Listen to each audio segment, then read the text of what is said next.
Nesta edição, o programa TV Direitos Humanos fala sobre tecnologias digitais e transtornos psicológicos. Eu, Juliano Domingues, e o professor Manuel Moraes recebemos a psicóloga, professora e pesquisadora Veronique Donar.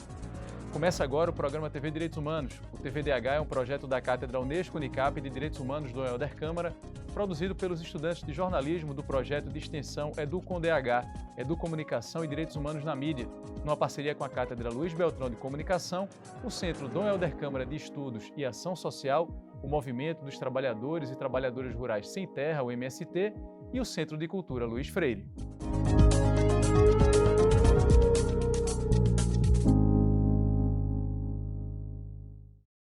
A Organização Mundial da Saúde, a OMS, reconheceu o vício em videogames como um distúrbio de saúde mental. O uso em excesso costuma estar associado a distúrbios do sono, inatividade física e transtornos de humor. A partir do estudo intitulado Adolescentes, Jogos Eletrônicos e Game Disorder, a Sociedade Brasileira de Pediatria recomenda que pais e responsáveis supervisionem o consumo de jogos online e avaliem a maturidade da pessoa adolescente em relação ao uso dos games. Professora Veronique Donar, eu e o professor Manuel agradecemos a sua participação aqui no TV Direitos Humanos e já faço a primeira pergunta, né? O que é que significa, o que é que representa o reconhecimento por parte da OMS do vício em videogames enquanto um distúrbio? Seja muito bem-vinda. Muito obrigada pelo convite, Manuel, Juliano. Vejam, a OMS reconheceu o jogo online e não online, por sinal, o ano passado. Em 2014, o DSM já reconhecia esse distúrbio. O DSM é o quê? O DSM-5, que é o manual de codificação dos distúrbios realizado pela APA, pela Associação de Psiquiatria Americana, eu acho que é assim. Eles reconheceram isso em 2014, eu acho isso importante, porque 2014 era aquela época em que se falou muito dos jogos online, era a grande época do WoW, etc., né? E os pais desesperados, que o meu filho só quer jogar, meu filho só quer jogar. Então, o fato da OMS ter demorado para integrar esse fator como um distúrbio, eu já acho importante. Isso quer dizer que eles tomaram o tempo, né, de verificar se isso era de fato um distúrbio. Mas, por outra parte, eu queria saber qual foi a medida, qual foi a norma para determinar se isso é ou não um distúrbio, se isso é ou não um transtorno. Ou seja, é a queixa dos pais, é a queixa do adolescente, é o fracasso escolar.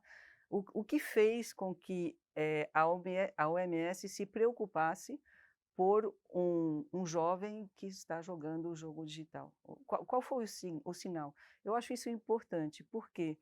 Porque a nossa sociedade é uma sociedade que pede resultados. Então, os pais querem que os filhos sejam excelentes na escola, querem que os filhos sejam obedientes, que eles estejam na mesa almoçando com todo mundo, mesmo se eles estão olhando televisão, isso não importa. Então, quando a criança ou o adolescente começa a ter um comportamento que começa a destoar com a família, ou o seu rendimento escolar começa a baixar, já se preocupa, se todo mundo se preocupa dizendo, bom, aí tem alguma coisa acontecendo, o que está acontecendo, a culpa é do jogo digital, além do mais, o jogo digital, já se sabe, é o responsável por todas as matanças de todos os colégios, de todas as Isso, escolas do normalmente mundo. culpa-se logo o videogame. Né? E ainda agora, na França, a gente teve que fazer um abaixo-assinado, porque o presidente, numa entrevista, declarou que a culpa era do jogo digital. Então, todo mundo entrou dizendo, pelo amor de Deus, minha gente, vamos pensar. Então, o que é que acontece com o jogo digital? O jogo digital é bom ou é ruim? Veja bem, como tudo é bom e é ruim, né? Tudo depende do que se faz, de como se usa, de quanto se usa e de para que se usa. Se o jogo digital está sendo usado como o jogo digital, vamos dizer, já excessivo, né? A gente vai ficar dentro do parâmetro do distúrbio. Se ele é o sintoma de alguma coisa que não está funcionando com a família e a forma do adolescente suportar aquele momento, eu estou achando é muito bom para todo mundo, e principalmente para o adolescente. Se é a forma do adolescente tímido encontrar uma comunidade online e começar a socializar, inclusive para dizer besteira, não é tão ruim, não. Eu acho bastante bom. Agora, se é a forma, se o adolescente encontra comunidades, porque o problema do jogo online não é o jogo em si, é quem está jogando, Uhum. né? Com quem se joga. Como são essas relações Como também, são né? essas relações e quais são os comportamentos dentro do jogo, né? Então, aí, com quem esse adolescente vai se encontrar? Aí é que começa o problema. Por quê? Ele pode se encontrar, primeiro, simplesmente com guildas, comunidades tóxicas, com comportamentos tóxicos, bullying, trollagem. Por exemplo, não sei se eu vou causar reações dizendo isso, mas quem joga sabe. Por exemplo, a comunidade do LoL, que é uma comunidade realmente de estragar o jogo do outro. Nunca vi um O jogo. LoL é justamente um dos mais populares, né? Que é o Pois é, mas League of também é Legends, de né? uma certa faixa de idade Aham. mais jovem, que é para realmente é para bagunçar, vamos dizer assim. Mas bom, está bagunçando o jogo, né? Também não é tão grave assim. Mas você tem comunidades mais adultas ou mais adolescentes, como as do WoW e assimilados, que o adolescente ele está aprendendo, inclusive, a ser pontual, a obedecer. Ele está aprendendo a acordar de noite, porque como o momento de atacar quem seja tem que coincidir com todos os países que estão jogando, então eles são 4 horas da manhã, pois ele bota o relógio, ele acorda, ele vai jogar. Ele está aprendendo a ser uma pessoa responsável. Eu não sei o que é de mal com isso. E aí, só terminando, os pais eles dizem, mas ele está jogando demais, ele não fala mais com a gente.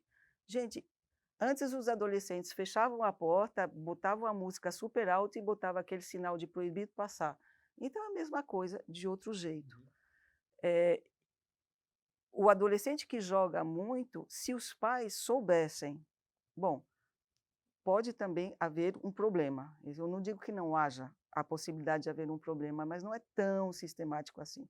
Se os pais soubessem que quanto mais o adolescente joga, mais ele tem chance de ser contratado por uma indústria de jogos e ganhar uma fortuna jogando, talvez eles dissessem até que ele está aprendendo bem, né? Até que vai dar certo. Ao longo do programa a gente vai, né, professor Manuel, tentar desenvolver essas, digamos assim, ambiguidades, né, que o tema traz. Professor Manuel, eu faço a mesma pergunta que eu fiz para a professora Veronique, mas esperando que o senhor me traga questões relacionadas a o que significa isso, né? Ou seja, quando a OMS reconhece, né, uma doença, um distúrbio, do ponto de vista das relações entre os países, de políticas de saúde, do ponto de vista, digamos assim, de política propriamente dita e de relações internacionais. O que é que significa quando a OMS emite uma declaração nesse sentido? Excelente pergunta, Juliano. Nós temos hoje, né, a ideia de um sistema internacional, digamos assim, de monitoramento e vigilância em saúde. E a OMS, ela é o centro dessa coordenação internacional em regime de cooperação. Então, quando a OMS solta essa recomendação, que no fundo é uma recomendação para os países, ela tem força dentro desse vínculo de colaboração entre os países, vinculantes de medidas de proteção à criança e adolescente. É o que nós chamamos de direito sanitário internacional. É interessante, é uma fronteira nova. É o que nós chamaríamos de quinta geração ou quinta dimensão dos direitos humanos, né? Então, a gente viu agora na pandemia, né? Então, a pandemia colocou a OMS no centro, né, da reflexão sobre uma gestão internacional, porque a saúde pública não tem fronteira. Um vírus não tem fronteira, ele não vai contaminar alguém da Argentina e não da Alemanha. E ela não faz a curva no Brasil, ela pega todo mundo. Então, o fenômeno que a gente está tratando é global. Então, portanto, a OMS ela tem esse papel. Agora, ela não evidentemente, ela não tem força normativa interna. Ela solta suas recomendações e, a partir do processo do Ministério da Saúde, o Conselho Nacional de Saúde, vai transformar aquilo ali em resolução. E essa resolução da saúde, do Conselho Nacional, né, você sabe que o SUS, o artigo 198 da Constituição, estabelece que o SUS se organiza no território.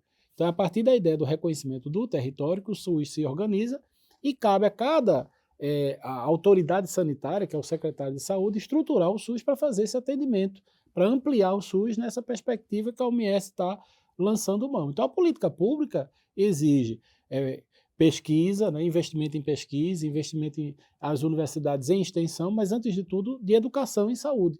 Então é preciso que haja por parte do Ministério da Saúde programas, cartilhas de informação para que a sociedade possa lidar com esse alerta.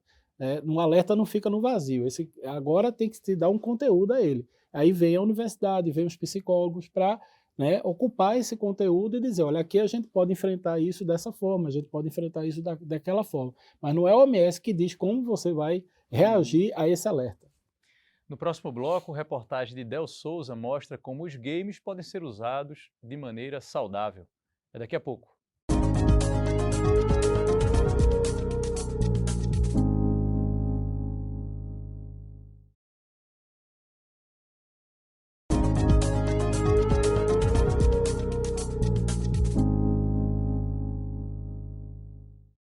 Estamos de volta com o segundo bloco do TV Direitos Humanos, que nesta edição fala sobre tecnologias digitais e transtornos psicológicos. E a gente abre esse bloco com reportagem de Del Souza sobre como os jogos digitais podem ser usados de maneira saudável por jovens e adultos. Vamos conferir. Os desafios para quem utiliza as ferramentas dos jogos digitais vão muito além do uso de dados. Alguns jogadores já sentem a necessidade de utilizar os games sem perder qualidade de vida. A gente pensa um pouco em como desenvolver o jogo, né? Em como a gente vai criar estratégias ali para deixar com que o jogador fique jogando e sempre retornando ali ao jogo. E também como divertir, né? O usuário ali, a pessoa que vai ali jogar. E sempre pensando também nessa questão de saudável, né? Aproveitar os jogos de forma saudável envolve equilíbrio, moderação e consciência. O controle do tempo e o cuidado com quem está do outro lado são medidas essenciais para garantir a segurança do usuário. Porque na maioria das vezes sempre cai na questão do jogador se policiar. Às vezes as temáticas do jogo, mesmo que seja polêmico, ainda assim faz o jogador pensar nas coisas e assim, refletir sobre o tema, sabe? O único cuidado é só tempo mesmo, porque se você... É como qualquer outro hobby, se você deixar o hobby consumir sua vida, ele realmente vai. À medida em que essa nova perspectiva se espalha, o mundo dos jogos se torna não apenas uma fonte de entretenimento, mas um aliado valioso para uma vida mais saudável. Eu acho que o mundo do jogo é muito amplo e isso daí abre espaço para a gente não só ter jogos feitos apenas com o intuito de divertir. Eu acho que o jogo pode ser feito também para educar, para ensinar, orientar de diferentes temas. Praticamente tudo você pode abordar por meio de um jogo, o que torna todo assunto muito mais simples e às vezes até mais divertido de se falar sobre. Então vamos continuar a falar sobre essa questão, né, em que medida deixa de ser saudável e passa a ser algo maléfico, né, os jogos digitais. Como identificar, né, o momento em que se percebe, opa, deixou de ser saudável, passou a fazer mal? Quais seriam os sinais? Assim, é possível identificar assim? Quer dizer, um pai, um responsável bater o olho e chegar a alguma conclusão nesse sentido? Porque eu confesso que me parece um tanto complexo, assim, não deve ser fácil. Sobretudo, eu acho que o erro é focar no jogo. O foco é ou o ambiente da escola, da família, ou o ambiente do jogo, as pessoas, não o jogo. Porque o jogo em si, bom, vocês viram agora que jogar, conheci a reportagem, que jogar pode ser benéfico, que existem inclusive jogos sérios, que são feitos especialmente para tratar o TDAH. Isso quer dizer que jogando, o sujeito adquire habilidades e competências que ele pode transpor na vida real e que continuam valendo, inclusive, meses depois.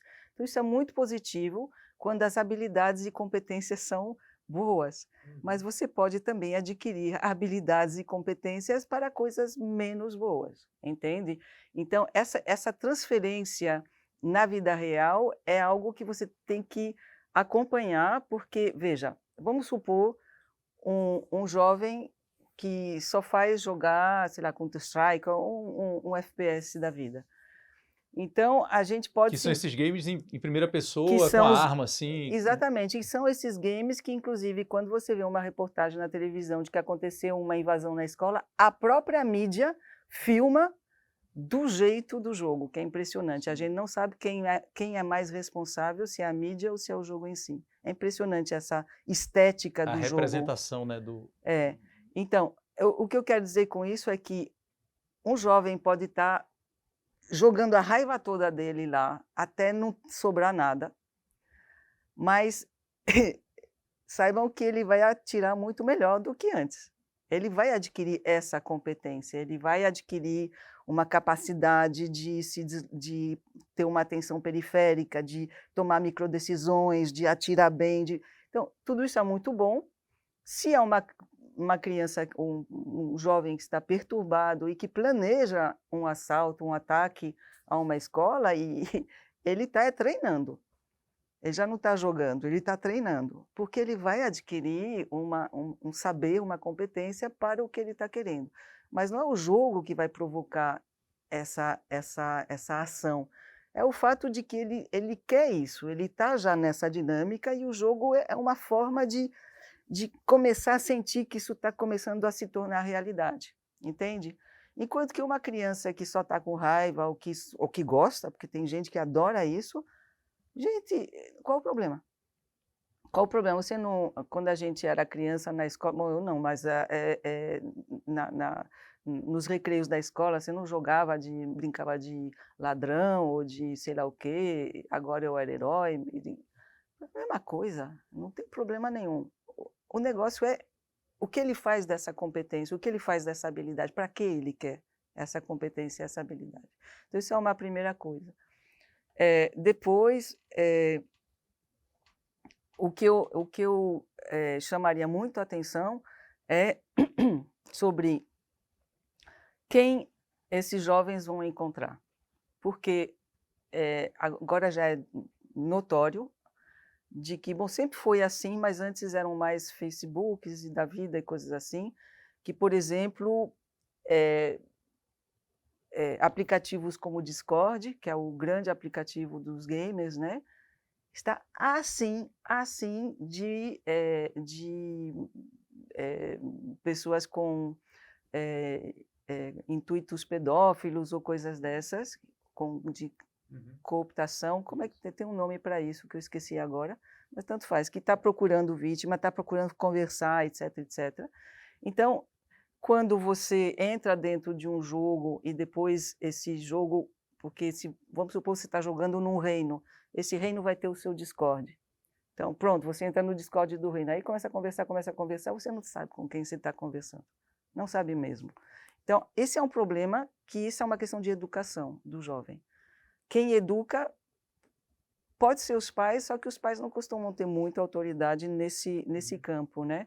Talvez seja uma coisa de saúde pública mesmo, sabe? E professor Manuel Moraes, quer dizer, num caso como esse, que a professora Veronique nos traz, né? Como é que funciona o aspecto jurídico, né? Tanto de investigação quanto de punição, né? O fato de ser no ambiente remoto, no ambiente online, melhor dizendo, virtual.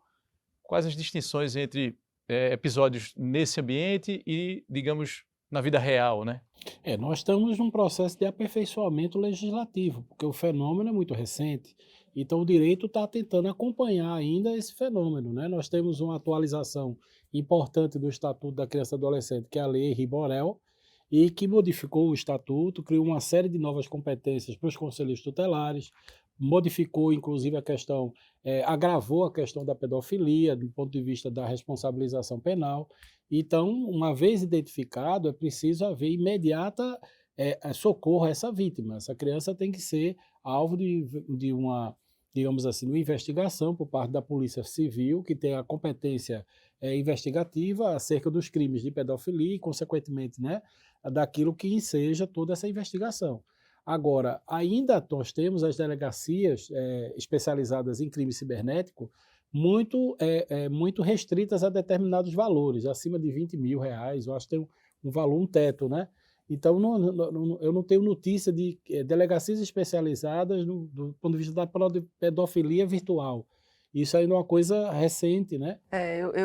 Bom, eu não sei se eu posso falar sobre isso assim de público, mas eu tive em certo momento conversando muito com o pessoal daqui do Recife, né, que antes estava inclusive na Rua da Aurora, para ver um pouco o que eles faziam. Então, eu dava para conversar com eles sobre tudo que era crime de estelionato, etc., mas quando a gente entrava no campo da pedofilia, etc., aí havia um segredo bastante... que é o normal e que, inclusive, é de agradecer. Porque é uma fronteira, né, que ainda está sendo processada ainda pelo direito. Porque ainda há, me parece, boa parte da sociedade, entre pais, eu ouço pais se referirem ao ambiente virtual dos games como se fosse um ambiente seguro, né? Não. Diante desse contexto de Não, violência não. urbana, Não é Seguro seguro. então é até melhor que o meu filho, minha filha fique Mas- jogando remotamente, É uma visão... e aí se perde de vista Isso. esses perigos que são Mas bem eu reais. vou né? lhe dizer uma coisa, nenhum ambiente digital é seguro. Isso. Nenhum. Nenhum. Absolutamente Nenhum. nenhum. Instagram não é seguro. Isso. Facebook não é seguro. Por favor, pais, parem de postar vídeos de criança de 2, 3 anos de calcinha rebolando, pelo amor de Deus. Isso é muito importante. Vocês não sabem onde vão parar essas fotos e esses vídeos. É muito importante. Parem com isso. Desculpem eu falar assim, é porque é um negócio que você, quando sabe o que acontece, você diz, gente, é uma questão de educação mesmo. É uma questão de E de alerta, prevenção, e de de alerta. alerta, de educação. E aí no próximo bloco a gente vai falar justamente sobre os games nas redes sociais. Porque durante um bom tempo se falava sobre videogame ou jogos digitais no console, né? Fora do ambiente online. Depois, então, tem esse ambiente online. O console estava E aí tem muito esse ambiente conectado. online, as redes sociais depois, os jogos com pagamento dentro do aplicativo. Então tem uma série de questões aí para a gente falar também nos próximos blocos. E no próximo bloco tem também o quadro Fala Povo. Alex Souza perguntou: você acha que o uso da tecnologia digital faz bem ou mal à sua saúde mental? É daqui a pouco.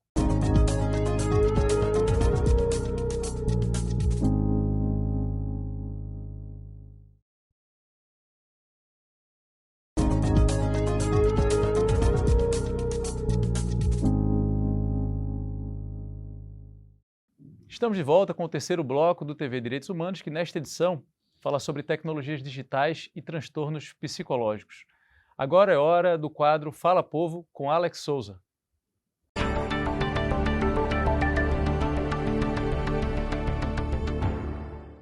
Segundo dados de uma pesquisa realizada pela Hootsuite em parceria com a We Are Social, o tempo em que um usuário fica em frente a uma tela gira em torno de 7 horas diárias. Esse dado é de uma média global. O Brasil está em segundo lugar no ranking, com 10 horas diárias em que um brasileiro permanece online. Esse uso excessivo da tecnologia pode trazer sérios danos à saúde.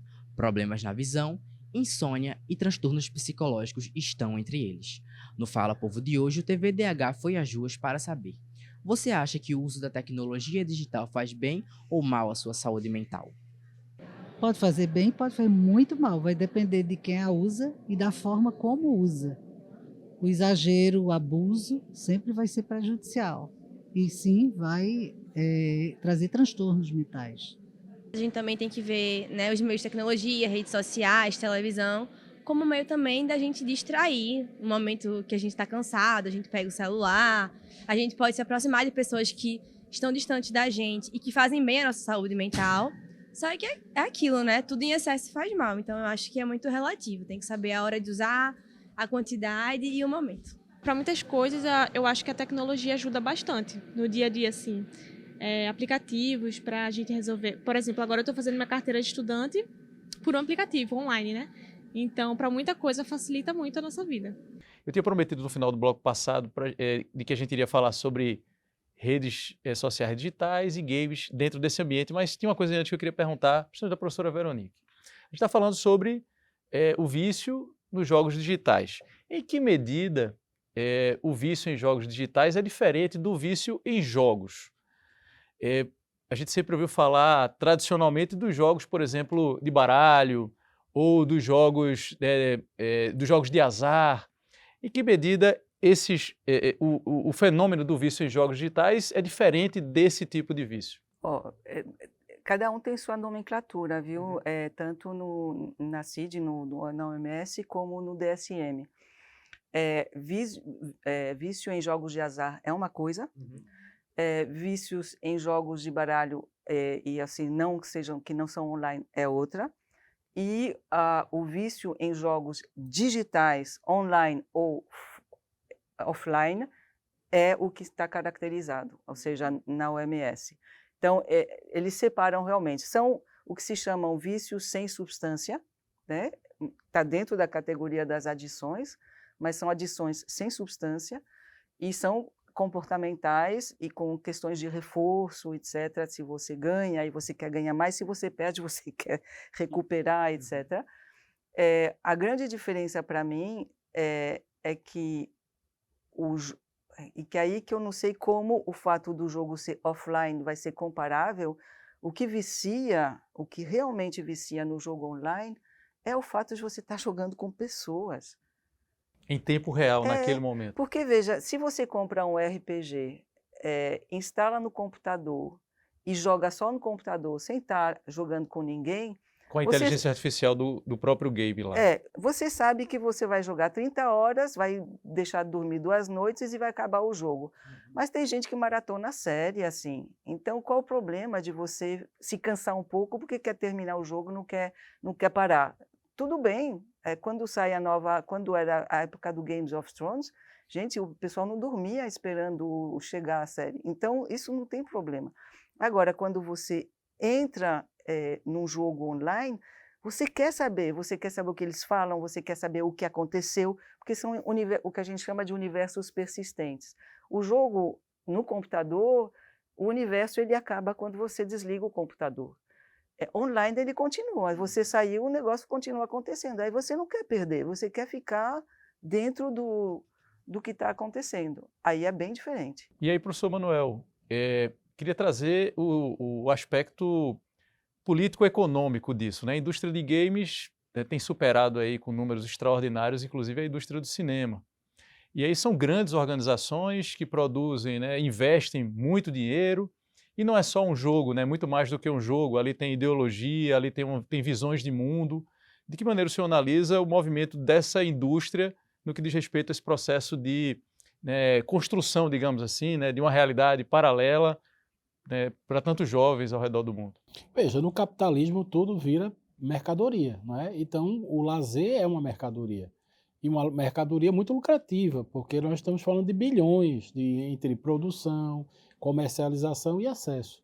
Né? Então, na verdade, tudo passa por como você equilibra essa relação de consumo, como tudo na vida. Né? Ou seja, se você é viciado, ou seja, você é uma pessoa que não consegue largar o seu time de futebol e leva as consequências, aquela coisa do fenômeno, né, do ser torcedor, você pode até gerar uma situação em participar de uma torcida criminosa, né, as torcidas organizadas que chegam num nível que são criminosas. Então veja que uma coisa que é muito prazerosa, você leva seu filho para um jogo de futebol, pode ser uma coisa terrível por conta de pessoas que estão alucinadas em função do mau uso do jogo de futebol, né, que é também um fenômeno global, né, as torcidas organizadas de forma perversa, né? Então eu acho que tem muito a ver com o ser humano, como a gente, enquanto sociedade, está construindo esse ser humano. Que projeto de família você tem, que projeto de espaço comunitário você tem, né? Eu tenho um filho adolescente, é claro que eu estou personalizando uma coisa que é mais genérica, mas assim, é muito interessante ver um ser humano crescer, tomar suas decisões, amadurecer.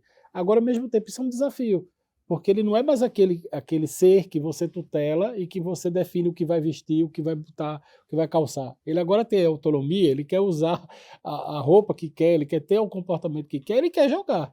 E você tem que ter uma compreensão de que você já foi adolescente.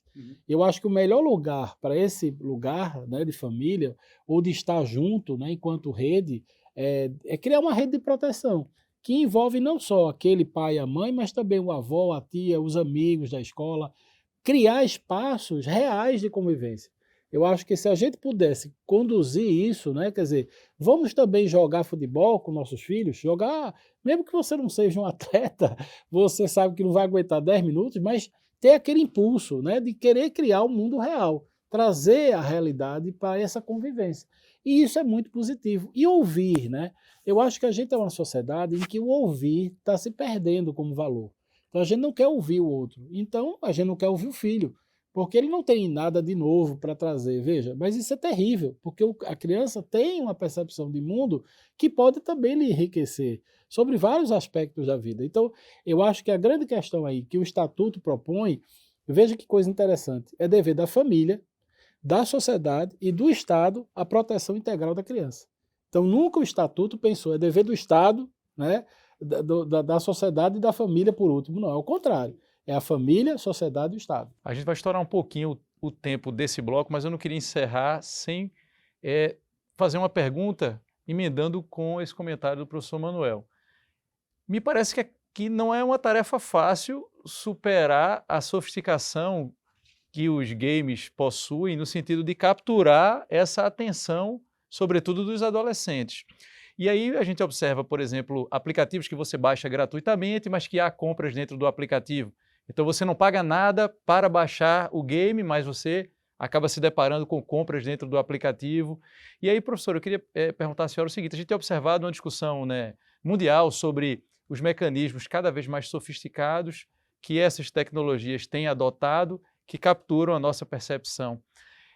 Se deve muito a isso também, quer dizer, o fato de se tornar um fenômeno, essa questão do vício em games, é fruto desse processo de aperfeiçoamento dessas tecnologias no sentido de capturar a nossa percepção? Veja bem, tem games e games. Tem games que são verdadeiras obras de arte. A gente tem que reconhecer o que é. Sinceramente, tem games que são espetaculares. Então, já por si, já tem suficientes motivos para capturar o interesse de qualquer um. O problema das compras dentro do jogo é maior. Por quê? Porque você se entusiasma pelo jogo, o pessoal começa a gastar, você diz, eu não vou gastar, mas aí você acaba ficando para trás, ficando para trás, ficando para trás. E aí tem a questão da rivalidade, da competição e de que você está perdendo seus amigos. Você não vai mais poder jogar com eles porque eles já estão atacando bichos muito maiores e você... Já passaram evoluíram, né? E você está aí fabricando suas armas ali na base da Idade de Pedra e o povo já comprou um negócio super, super incrementado. Esse é o problema, porque aí o jogo que traz gastos dentro, quando é um jogo realmente que envolve muitos jogadores, é difícil não gastar, viu? No próximo bloco tem o quadro Educar para os Direitos Humanos, que é quando os nossos convidados respondem uma pergunta feita por você que acompanha o TV Direitos Humanos. Daqui a pouco a gente volta.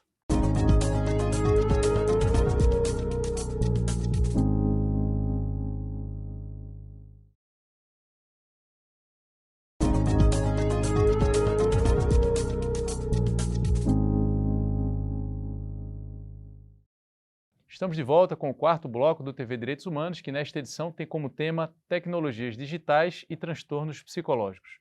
Agora a professora Veronique Donat e o professor Manuel Moraes respondem a uma pergunta enviada por quem acompanha o nosso programa, porque chegou a hora do quadro Educar para os Direitos Humanos.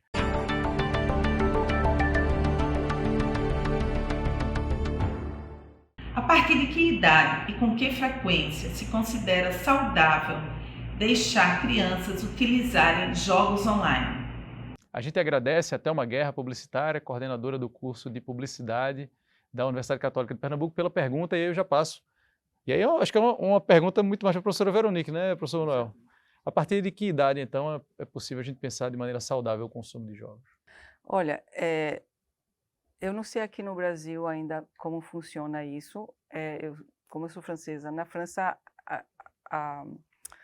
a Sociedade de Medicina já estipulou idades para as telas, de 0 a 3, nada, nem sequer televisão, por conta do desenvolvimento neurológico mesmo da criança. De 3 a 6, com o adulto, descobrindo o iPad, fazendo coisas, sempre com o adulto. E assim vai, até chegar me parece que aos 9 anos, internet com o adulto. E só aos 12 anos que você, de todos modos, não tem outro jeito, solta a criança, mas normalmente ela já foi educada e já foi acompanhada para prestar atenção. Quando a gente estava falando da questão da pedofilia, quando você tem crianças pequenas, você ensina elas, olha, não fale com estranhos, não aceite bala de estranho, se alguém quiser que você entre no carro, não entre e tal. A gente tem que fazer a mesma coisa, com o mesmo amor, a mesma tranquilidade com o universo da internet. A gente tem que acompanhar as crianças quando elas descobrem a internet para justamente que elas não sejam surpreendidas pelo que acontece. Então, aos 12 anos, normalmente, você queira ou não, elas vão utilizar internet sozinhas, porque se não é na tua casa, é na casa do amigo, etc, etc. Agora, professora Veronique, no meio do caminho houve uma pandemia, né? E fomos forçados a nos distanciarmos socialmente em termos presenciais.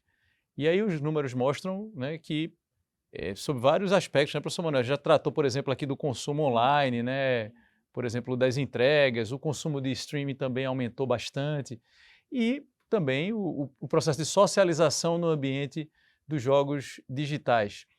O que a senhora diria para pais que eventualmente estão nos acompanhando agora e que recorreram a isso, quer dizer, como uma forma de entreter os seus filhos, e se vem diante dessa situação, opa, será que eu errei ali a dose e agora o que fazer?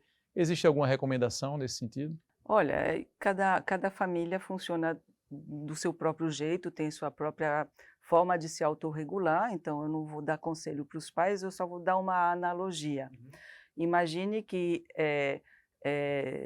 aconteceu uma catástrofe, você ficou preso com seus filhos dentro de um McDonald's durante 2 anos. Então, durante 2 anos, os filhos comeram hambúrguer, batata frita e Coca-Cola. Hambúrguer, batata... Quando acabou, você vai dizer a eles que parem de comer hambúrguer, batata frita e Coca-Cola. Vai ou não vai? Pois é a mesma coisa. Agora se vire, porque eles vão dizer, não, eu quero. Aí cada um sabe como gerenciar essa situação. Acho que eu acho que as coisas, quando são violentas, não são boas. Isso de, agora vai ficar sem celular. Não, faça isso não, pelo amor de Deus. Ou fecha o computador. Tudo que é assim um pouco impositivo costuma ter o efeito contrário, certo? É mais na base realmente de uma educação, conversar, etc. Professor Manuel, voltando agora ao papel do Estado nesse contexto, né? O senhor, ao abordar o papel da OMS, explicou para a gente uma espécie de um papel de indutora de políticas nesse sentido. Pela sua experiência que acompanha justamente o papel do Estado no provimento de políticas públicas, qual a sua expectativa em relação a essa temática? O senhor percebe o Estado caminhando para um entendimento nesse sentido, uma vez que tem mais smartphone, por exemplo, do que gente no Brasil, né? Os jovens e adolescentes já não estão mais antes era nos cybercafés, né, ou nas lan houses, e não, estão todos com seus smartphones. Qual a sua expectativa em relação ao papel do Estado diante desse fenômeno? O que me preocupa é a ausência do Estado. Eu acho que a ausência do Estado é resultado de uma negligência, porque é um tema que, como o Veronique falou, que é a questão da hipersexualização da infância, né? Porque as redes sociais promovem isso. Crianças dançando, seminuas, a exposição, uma sexualização da infância. Isso é muito ruim do ponto de vista da construção do sujeito. Redes de pedofilia, a sofisticação desse tipo de perturbação por falta de políticas públicas de assistência. Cadê a rede de CRAs? É suficiente a rede de CRAs para atender as famílias, dar suporte às crianças que precisam de suporte? Explica para quem está acompanhando o que são as redes de CRAs. As redes de CRAs são centros de apoio, né, psicossocial que está previsto no SUS. Então, tem uma equipe psicossocial de psicólogos, psiquiatras, que atende a demandas dessa natureza. Então, a própria ideia de uma orientação, cadê a campanha nacional? Né, como eu dizia, a OMS solta a luz, solta o alerta. Cabe o sistema SUS, a partir do Ministério da Saúde, promover a sua regulamentação. Como é que vai entender esse tipo de alerta? Então, cadê a escola? Qual é a contribuição que a escola pode dar a esse debate? Eu sou educador e até hoje eu não recebi, como educador de ensino superior, nenhuma orientação. Então, para mim, a ausência do Estado é que é mais grave. Porque se nós estamos falando de uma epidemia, nós estamos de um tipo de epidemia, se nós estamos falando de um tipo de adoecimento, a gente, enquanto sociedade, precisa discutir o que adoecimento é esse. Veja, é preciso lembrar também que nas periferias você não tem espaço de lazer. Então, o confinamento se dá pós-pandemia, porque para onde eu vou?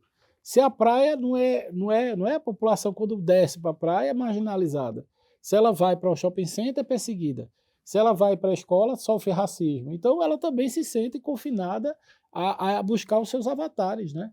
Então, a gente precisa rediscutir a sociedade, rediscutir a família, rediscutir os espaços de conexão e, consequentemente, a gente entender que há um adoecimento que é fruto da sociedade.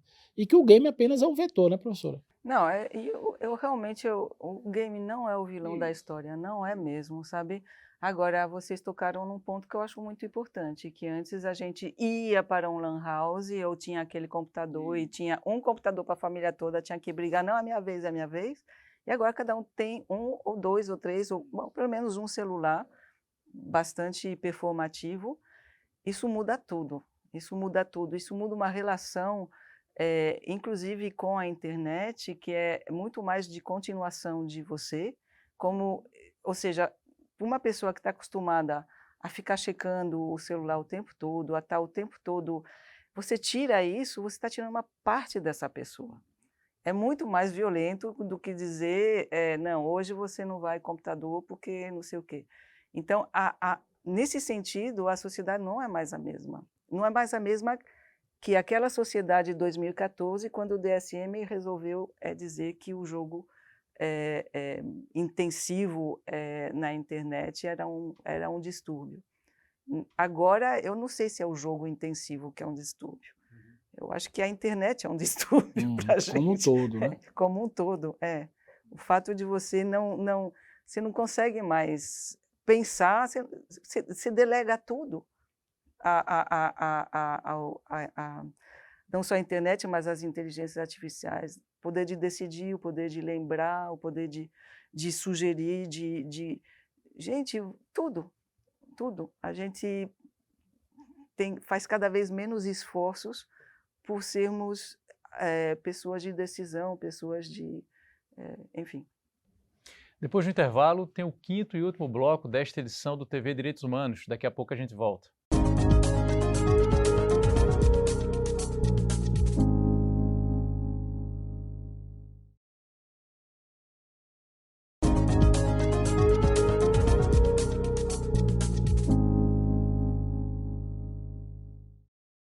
Chegamos ao quinto e último bloco do programa TV Direitos Humanos, que nesta edição fala sobre tecnologias digitais e transtornos psicológicos.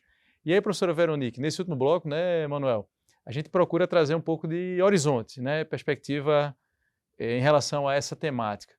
E terminamos o bloco anterior de uma maneira, digamos assim, um tanto pessimista, né, professor Manuel? Então eu queria primeiro começar com o professor Manuel e depois a gente encerra o programa com a professora Veronique. Então é um novo mundo que se apresenta, quer dizer, a gente tem... As teorias da comunicação já previram isso um tempo atrás, né, os teóricos da comunicação, mostrando que o que a gente tem é uma nova forma de sociabilidade. Então a gente não se socializa mais da mesma maneira já há um bom tempo. A gente não ouve música mais da mesma forma, a gente não consome audiovisual da mesma forma como consumimos, a gente não procura emprego nem parceiros, né, da mesma forma. Então seria isso, quer dizer... Essa relação com os games é mais um, digamos, capítulo dessa história, professor Manuel? Dessa saga chamada humanidade, né? E a boa notícia é que a humanidade continua. E ela vai continuar por muito tempo dentro dessa perspectiva da utopia de Paulo Freire, de que nós somos e vamos sempre aprender e a conviver, a transformar. E esse é um desafio que passa pela educação, pela família, pela sociedade e também pelo Estado. Professora Veronique, que mundo é esse? Pois é. Tem um samba que diz que mundo é esse. E o game não é o vilão, né? Acho que isso é importante a gente reforçar. Eu não sei por que seria. Por que haveria de ser o vilão? Porque ele quer... ele está cada vez mais empurrando as famílias e os jovens a comprar. Toda a sociedade está funcionando assim. Então, não é o game em si. É todo um sistema, aí eu não sei nem se neoliberal ainda faz algum sentido, porque a sociedade está mudando, nós estamos mudando, nosso corpo está mudando, nossa mente, nossa psicologia está mudando, e essa mutação, na verdade, cabe a nós decidirmos se ela vai ser boa ou não. É o momento agora da gente refletir o que a gente está fazendo, o que a gente está permitindo que aconteça, o que a gente quer que aconteça, o que a gente gostaria que acontecesse se a gente soubesse o que pode acontecer. Ou seja, aí já é outro capítulo, a gente teria que fazer outra sessão para falar sobre isso, porque é muito sério. A gente está realmente nesse switch, nesse momento em que já estão acontecendo coisas que a gente nem suspeita, mas que já são verdade. A gente, falando como a gente está falando, a gente quase já está falando do passado, sabe? De alguma forma. Agora, ao mesmo tempo, quer dizer, só para encerrar, a gente... a linha condutora do programa foi a partir da ideia do game como causador de determinados distúrbios. Mas, ao mesmo tempo, a ideia de gamificação está presente do ponto de vista positivo em vários ambientes, no ambiente escolar, no ambiente de trabalho, né? E aí, ou seja, voltando para o nosso primeiro bloco, né? E aí, agora sim, de fato, encerrando. Tanto pode ser utilizado para questões de maneira positiva, como para o bem ou para o mal, ou seja, tudo vai depender da forma como essa ferramenta é utilizada, seria isso? Sim, com certeza. Veja bem, na minha clínica, e eu tenho muitos colegas que trabalham assim, desde o começo dos anos 2000, no final dos anos 90, utilizando jogos digitais na clínica psicológica como mediação. Você não utiliza desenho, carrinho, o que seja, pois também você pode utilizar o jogo digital de uma forma esclarecida, muito eficiente e de uma forma totalmente normal. O jogo digital, ele é o que a gente quer fazer dele, sabe? Então, é aí que o divisor de águas está. E esse divisor de águas, ele está aí para tudo que diz respeito ao digital. O que é que nós queremos fazer do digital e com o digital. Pronto. Perfeito. Encerramos agora o nosso tempo, né, professor Manuel? Professora Veronique, muito obrigado, né, professor Manuel? A gente agradece a participação da senhora aqui. Eu é que agradeço, desculpa, eu estava pensando que já tinha terminado. Ops. Não, ainda não, vamos terminar agora. Então, muito obrigado, né, professor Manuel, professora Veronique Donar. Obrigada a vocês. O TV Direitos Humanos é um projeto da Cátedra Unesco Unicap de Direitos Humanos do Helder Câmara, produzido pelos estudantes de jornalismo do projeto de extensão EduComDH, Educomunicação e Direitos Humanos na Mídia, numa parceria com a Cátedra Luiz Beltrão de Comunicação, o Centro Dom Helder Câmara de Estudos e Ação Social, o Movimento dos Trabalhadores e Trabalhadoras Rurais Sem Terra, o MST, e o Centro de Cultura Luiz Freire. Acompanhe a gente nas redes sociais. Estamos no Instagram e também no YouTube. Quem sabe, em breve, um game do TVDH, né, professora Veronique? Até a próxima.